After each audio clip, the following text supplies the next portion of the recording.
It's like, all right, ladies and gentlemen, my beloved student, we thank God for today, and we need to commit into the hands of God to give us the wisdom as we always do, right? Because every day is a renewed hope. So we pray God to give us the clarity to be able to know what we're going to do here today, right? Guys, can I tell you something? We are not kids. We must learn how to behave. Hello, yeah. This thing, you are not in your house. Listen, you are not in your house. Look here, yeah. You're not in your house. You are in a learner. This place, né, is a classroom for learning. It's not to be misbehaving, doing things anyhow. Do you understand what I mean? You must learn the discipline. You must be disciplined. Because, can I tell you something? If you continue like this, right? If your character is not changed, you spend 3 years here, your character is not changed. If you go out, you're going to struggle to get a job. That is why you see some people, they got certificate, they got degrees, they got diplomas, they got certificate, but they find it difficult to get a job because of their character. How can you be behaving like this? This is a classroom. It's not a restaurant where you be eating. It's not a joke, right? Because whatever you are doing now, you doing it, you are undoing yourself. You know what I mean by that? You creating problems for yourself. Please focus. What I'm going to do now, these are very important stuff. And if I ask you, what is your mark? What did you score in entrepreneurship? Maybe you fail. This is an opportunity for you to learn so that you can be able to pass next time. And you are playing. Right. Okay, guys, remember what we are doing. We started with the case study, right? Case study is something that is not so easy. If you don't understand it, then you messed up.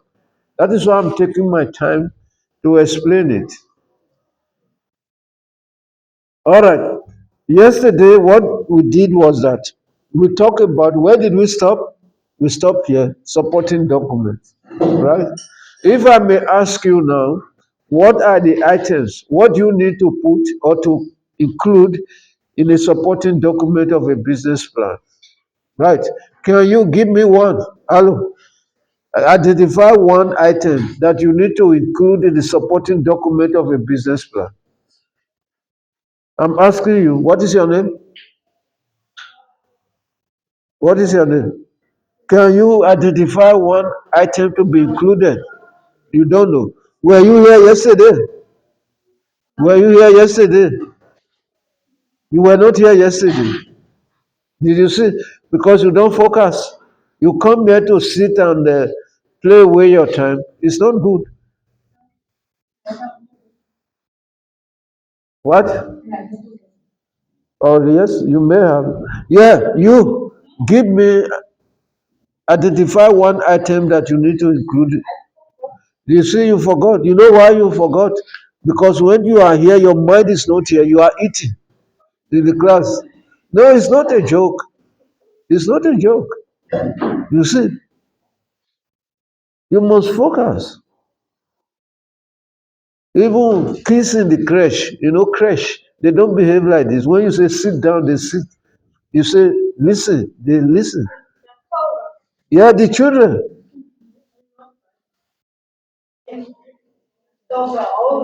No, those are kids, the kids that are disciplined, they listen.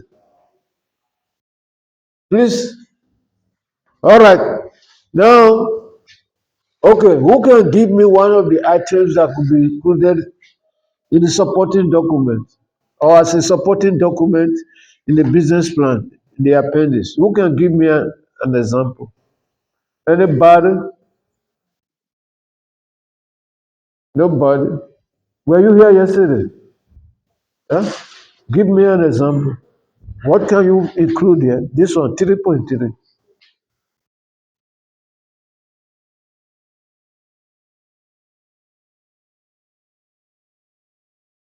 I was singing with this one yesterday.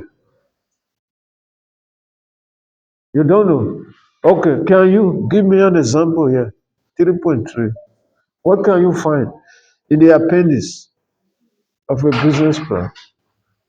I say supporting documents. Give me one of the supporting documents that you can include here in the appendix.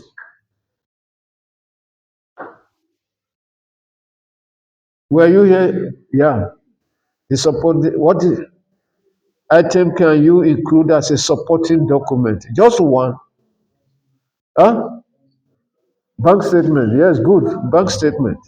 Right? Huh? What type of document? Be specific. He said bank statement, which is right. Financial statement is right. Then you can you suggest or can you identify perhaps any item?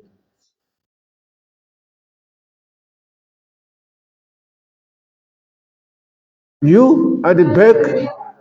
Oh, sorry. You at the back because I know you are a good student. You got almost 90 something percent. I'm talking to you. You. What is your name? You. Identify one for me. You know why? No, I can't skip you. I can't.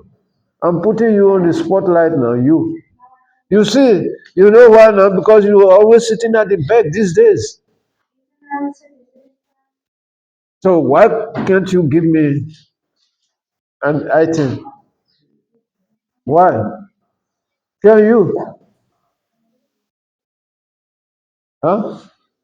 Okay, you say income statement. What else? Remember yesterday? Yeah, you can put. Okay, when you are saying a target market, not necessarily a target market, you can include CVs. Yeah, you can put CVs. Good, very good. CVs. You can include organogram. You know organogram.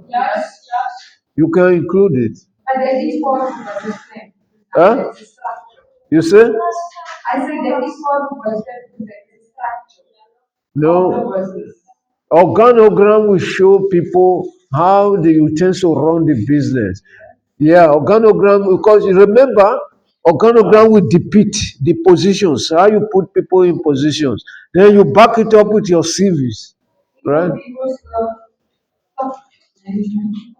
Yeah, organogram. Yeah. If possible, you can even put their names. You know, there are some organogram, you can put the names of the people there and the respective portfolios. Right. Okay, let me come back to you that was used as a target market. Right. You can put what we call letters of intent from your customers or from your client. I explained yesterday what the letter of intent means.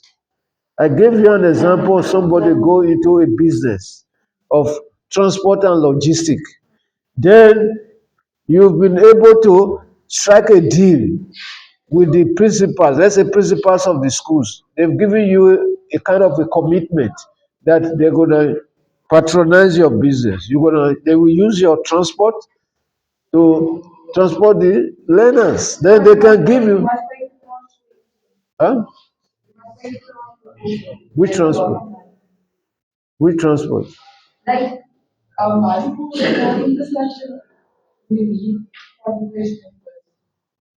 Yeah, but is that a supportive document? Are you adding value to what we are saying here, or you just okay? So such document can be included, right? So those are the things that we are talking about. If it's an already existing business, you can even put an invoice, invoice to prove that your business is making money. You see, you understand? For example, now you got an existing business, right? Okay. Now you can even put maybe your income statement from your bank. You just print it out, then you photocopy, you include it in your business plan. then people will see that actually your business is active. It's not a dead business. Does it make sense to you? Hello, yeah. What is this? What is this one? Where do you think you are? Are you in the studio? Guys, can I tell you another thing? Don't cause problem to yourself. What are you going to gain from blocking your ears when your teacher is teaching in the class? What are you going to gain? Nothing. Rather, you are. Huh? No, don't do like that. No, no, I'm not talking to her particularly. I'm speaking to the whole class. Whatever I'm saying to one person, you can learn from it. As a brief, right? Okay, here we go. Define the terms startup costs. Startup costs. Startup. What does startup mean? Right? These are the costs that you incurred. I don't know if I'm using incurred, whether you understand what I mean by incurred, right? When you are starting up your business, right? You need to buy certain things for you to be able to start your business. Do you understand what I mean? Then what are those things that you need to buy? You need to buy your stock, right? You need to buy perhaps your equipment if you are in a business that needs whereby you need to utilize equipment. Of course, let's put it this way. There is no business that doesn't need a computer these days. Hello, computer. There is no business that don't make use of a computer. Can you perhaps think of any business that doesn't need a computer? No, even if, huh? Yeah, even yourself, you need a computer. Your beauty's uh, business, you need a computer to put your stock, you know, your expenses and whatever. And when you want to send emails to your clients, you need to use your computer to compose. You need to have an internet, Yeah, speak to me. Okay, all right. So you need such money for you to be able to start up your business. And if you don't have that kind of money, you're not going to be able to do your business. You need startup costs or startup capital. Remember, we say startup capital is the money that you need to pay off your startup costs. Right. So, for example, now, you need to buy stock, stock. Right. Even if you are into manufacturing, you need to buy your raw materials. Right. Raw materials for you to be able to transform or to be transformed, into finished product. Like you now, you buy this eyelashes. You don't fix eyelashes. Yeah, you buy it. You don't manufacture. You don't steal it. You buy, right? You pay money. If you don't have money to buy those stuff, then who gonna give it to you? Perhaps if you are someone that got a trade credit, whereby they say, okay, we give it to you, we supply you, then you pay later. That one is different, right? Of course, it's still part of the cost. Yes, risk. No, it's not a risk taking. Okay, let me explain to you. It's like you are a little bit faster than your legs now, but it's not a problem, right? You going fast now. Break even. Break even point is a point in a business where the business is neither. Listen to my language very well. Is neither, neither making a profit nor making a loss. Yeah, you've done that. Yeah. No, you must understand. Huh? You want me to upload this video? Okay, I will. Right? It's neither making a profit nor loss, which means The business is making not profit, not right. So in other words, when sales, when you take away the expenses from sales, it's gonna be zero. So what it means is the business is able to pay all the expenses made or incurred, if you will, but no profit. That is what we refer to as a break-even point. But the question is, yeah, yeah, not making, but you're not making any loss. Yeah.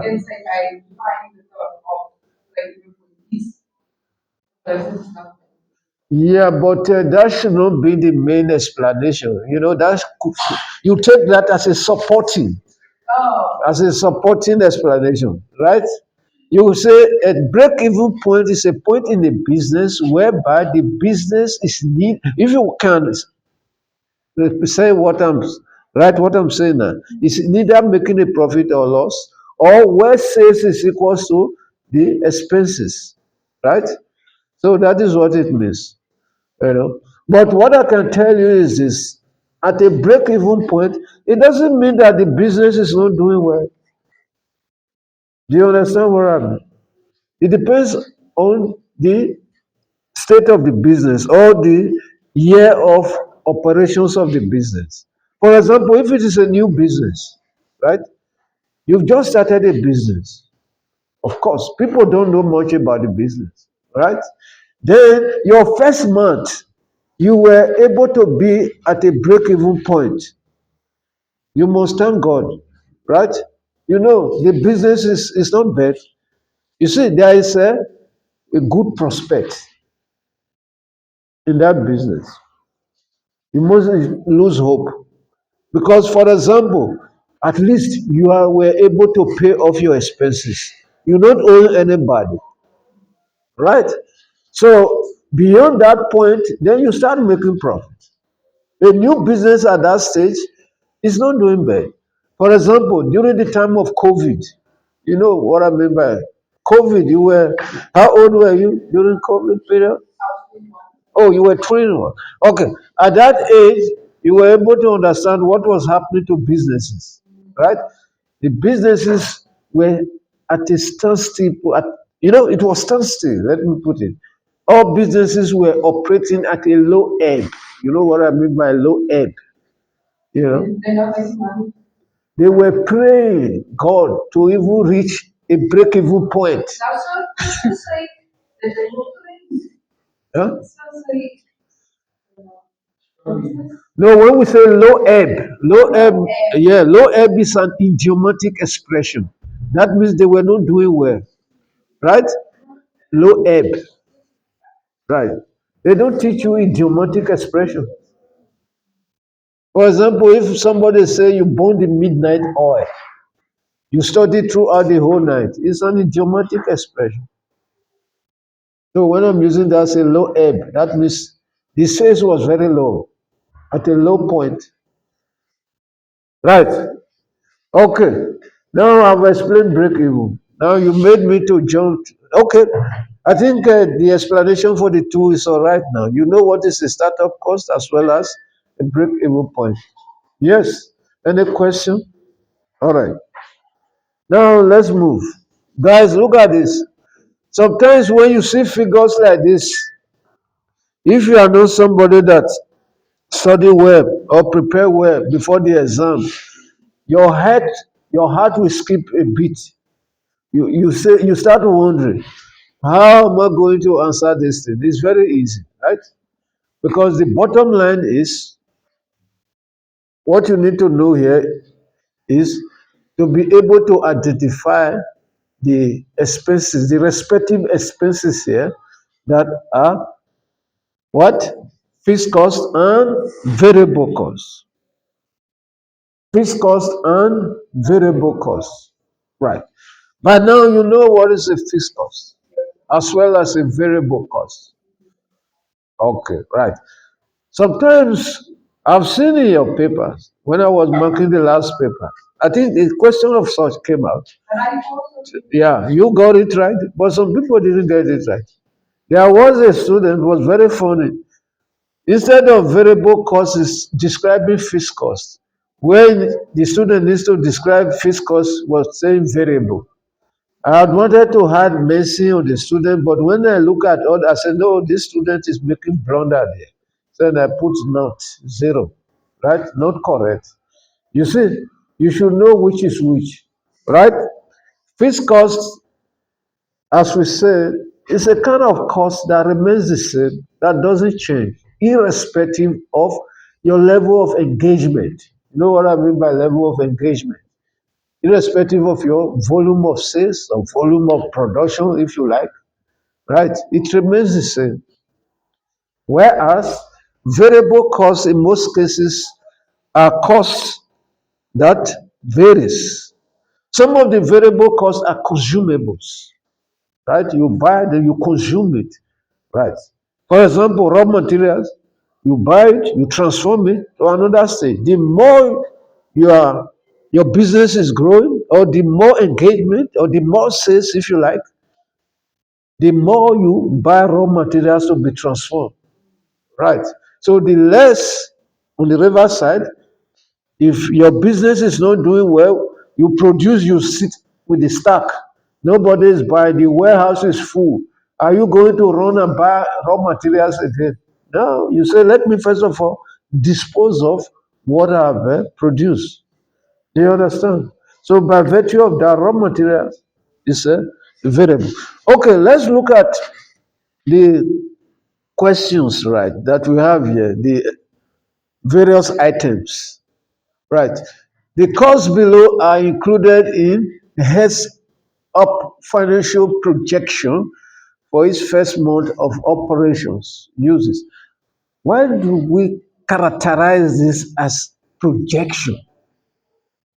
Why do they use this adjective, this word, projection? Yeah, because it's no, it's not because it's a project, because it's future. These are future expenses. Future, you know what I mean by future expenses? These are not expenses that have been made. Future, yeah, that's going to happen. That is why they use this projection. So when you say a projection, it means it's futuristic. You know what is futuristic? Something of that you're going to do in future, not now, right? Okay, don't worry about that. So what you need to focus on is how to distinguish. You know what I mean by distinguish? How to differentiate between these items, these purchases or expenses in relation to fixed cost and the variable cost. Hello, you see, he's sleeping now. Jonga, Jonga, look, he's sleeping. Right. Okay. Revlon shampoo and conditioners. How many of you have seen Revlon shampoo and conditioner before? Have you seen it before? The girls, they know. But the guys, I don't know whether you have you seen this before? Revlon shampoo. Yeah, have you seen it? Yeah. So what do you use it for? For your hair. Okay. Okay. Say brand. You were using it. Okay. If you have a salon, if you're operating a salon, younger, look at me. If you're operating a salon, let's say your client at the first month of operation is 200, right? Now, the following month, your client increase. Let's say you projected your client to increase to 300. Are you still going to buy the same number of Revlon shampoo and air conditioner? What is going to happen? You're going to buy more. Yeah. You see, which means this item on its own is a variable cost. Hello, do you know why I say it's a variable cost now? So it's a variable cost. The more clients that you are expecting to come to your shop or your salon, the more you increase your projection, right? You have to take it higher. If you make it the same, Then a lot of people are coming in. What is going to happen? You are shooting yourself in the foot. When they come, you don't have the product. They ask you, you don't have out of stock. They will walk away. What is going to happen? You're losing money. Not only losing them, they're going to be disgruntled. They say, no, that place, they don't even have the product. You see? So you must be careful. This is what we call proper planning, right? Then salary for the assistant hairdresser is a fiscus, right? The salary is a fiscus. Why do we say the salary is a fiscus? Right? Because it's the same. You have to pay this person $400, right? Every month. Whether you have one client coming to you or you got thousands, it's the same. Hello? What can, huh? Martin, go to the next class. It's in the next class. This one. This one. Akeko. Okay. Maybe it's gone somewhere. Right. Okay. Focus. Focus. Focus. Look at me. Don't look somewhere else. Fix your eyes on me and what is on the board. Right? Okay. Listen. Younger. You. Focus. Salary for the assistant hairdresser. What can you say about it? Variable or fixed cost? Huh? The money is too much. This amount is too much. Monthly. So you don't pay well your people that are working with you. Uh, okay. You pay them peanuts.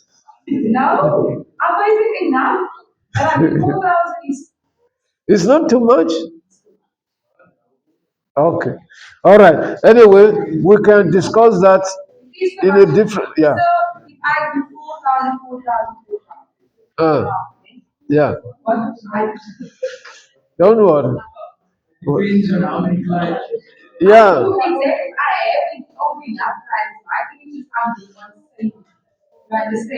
Maybe you don't charge. You charge too little.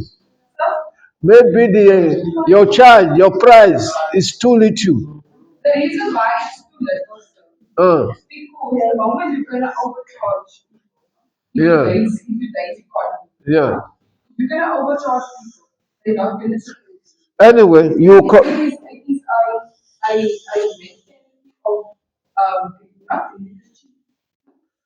okay. Okay. I understand what you're saying. Guys, let's try to. Okay.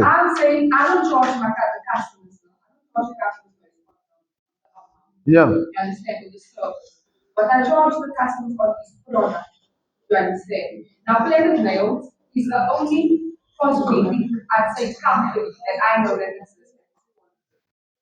Yeah. Hello. Yeah. Yeah.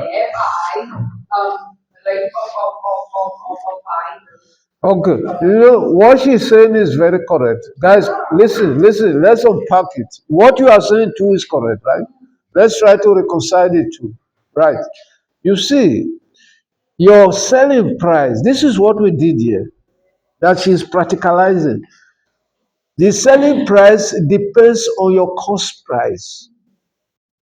Do you understand what I mean? Let's take it from that angle, from that perspective, right? It depends on your cost price. If your cost price is low, right, then there is no way you're going to charge a high price, right?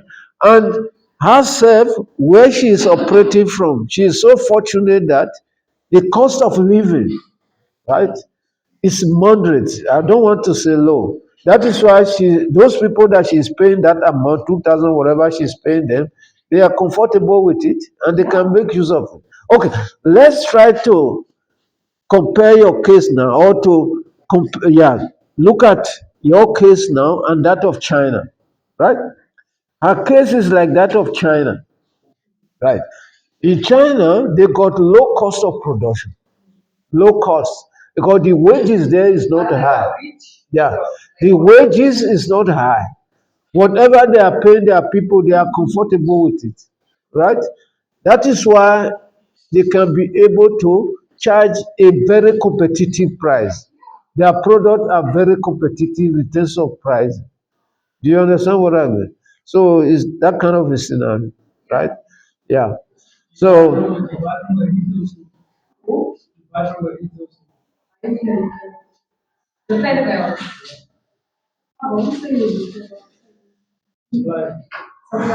yeah, yeah,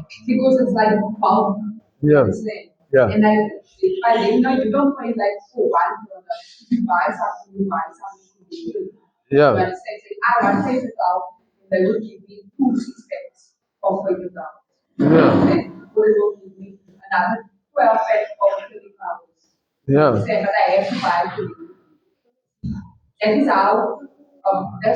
Yeah. Yeah.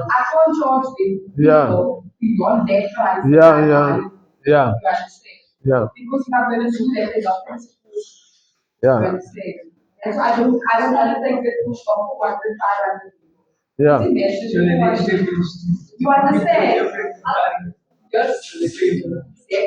Yeah, and even the profit you are making, you are comfortable with it. You say, okay. Hmm. Okay. Those are casuals. Yeah. No, the casuals. But this one is a salary.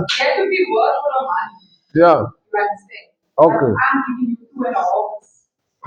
Okay. Yeah, I see. I see.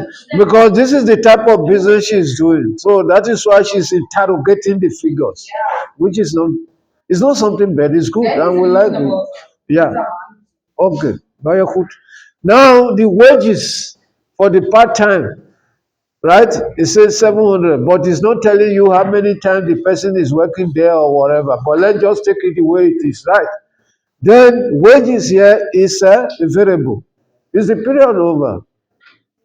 It can't be so soon. Is the period over? It can't be. Oh man. Okay. Okay. Let me just see how I can conclude, right? Just round up. I don't want us to stop midway.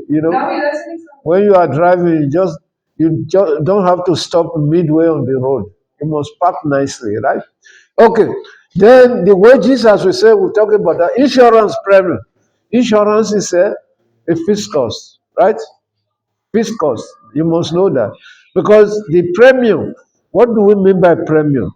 Premium is the amount of money, is the money that you pay the insurance for taking up a policy every month. It's the same, it doesn't change. Unless you upgraded. Where is that news? Do you think we are playing here? Then you go and listen to the person outside. Okay. Then share. Share. What happened? Variable, right? Because it's a consumable. It's a consumable item, right? The consumable. The more deliveries that you got, the more you spend money on the share, right? Then take home line rental. Hello. We don't have something of this nature again. Those days we used to rent a take home line, right? Okay. Take home line rental is different from telephone bill. The difference is this. This one, line rental, is a fixed, but telephone bill is a variable because it's based on the usage, right? Okay, if your business is making a lot of call busy, at a certain point in time, you need to pay more, right? Okay. Then rental of business premises, right? This one is a fixed cost. Cleaning supply, variable. Yeah, it's variable, right? Okay. Now, hello, focus. Then, when you are given this type of questions, you just sort out. For example, calculate the variable cost for the month. You just look for the ones that are variable. Then you sort them out. You add up. Then calculate the fixed cost for the month. The same, then you add. Right. But here, calculate the total cost of the rent. Yeah, but you see, some students will like to do it like this because they know that fixed cost plus variable cost equals total cost. They will just add whatever they've got here with the one they've got for the fixed cost, then put the answer here. It's dangerous, right? You know why I say it's dangerous? What if you miss one of these? Then you shot yourself in your foot again, right? So don't do like that. For the fixed cost, make sure you add everything here and put here. Even if these two are wrong, at least you're gonna earn yourself 2 months there without getting not overseas, right? So guys, you said the period is over. Okay, we're gonna stop here, all right?